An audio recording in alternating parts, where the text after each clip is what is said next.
আল্লাহ তুমি ধৈর্য ধারণকারীকে ভালোবাসো, আমি চেষ্টাটা করছি, আমি ধৈর্য ধরছি। আল্লাহ তুমি একটু ব্যবস্থা করো, তুমি একটু ব্যবস্থা করো, তুমি একটু রাস্তা করে দাও, তুমি একটু পথ বাতলাই দাও।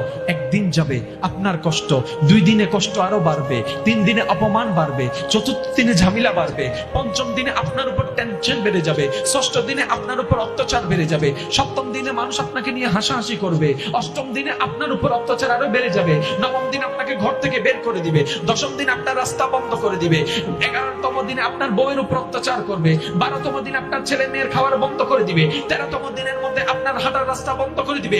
ভিন্ন ভিন্ন ভাবে অত্যাচার যখন করতে থাকবে, এবার বান্দা দুনিয়ার জমিনে সবর করতে লাগলো।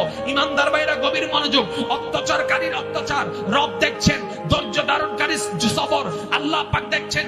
যেই দিন রবের মর্জি হয়ে যাবে, রব যখন দেখবে আপনার ধৈর্যটা রবের পছন্দ হয়েছে, এবার রব ডাক দিয়ে বলবে, ওরে ফেরেশতারা আমার বান্দাকে সাহায্য করা শুরু কর, সাহায্য করা শুরু কর, সাহায্য করা শুরু কর, সাহায্য করা শুরু কর। ফেরেশতা বলবে, আল্লাহ দুনিয়ার সামান্য একটা রিকশাওয়ালা, তাকে কেন সাহায্য করব?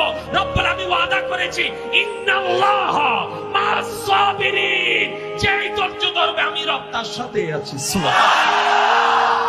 আজকে থেকে শত্রুদেরকে মাফ, শত্রুদেরকে, দুশমনদেরকে, যে জায়গা খাইছে, যে টাকা খাইছে, মামলা তো না দিলে আপনি পাবেন না, কারণ মামলা তো দিতে হবে।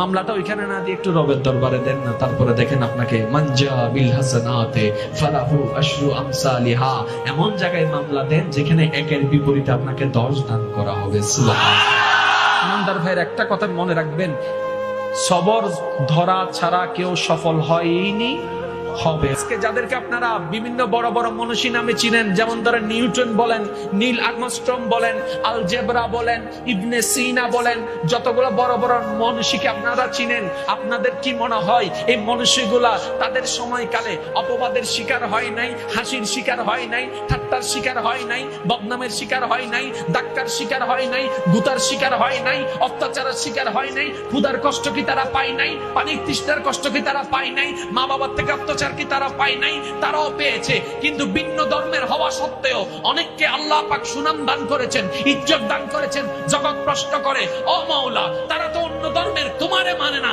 তারপরে কেন সম্মান দিলা? রব বলে, আমি আয়াতটা কি বলেছি খেয়াল করো, ইন্নাল্লাহা মা'আস সাবিরিন, যে ধৈর্য ধরবে তার সাথে আমি আছি। যে ধর্মেরই হোক, ধৈর্য যে ধরবে নিয়ামত সে পাবে। সুবহানাল্লাহ।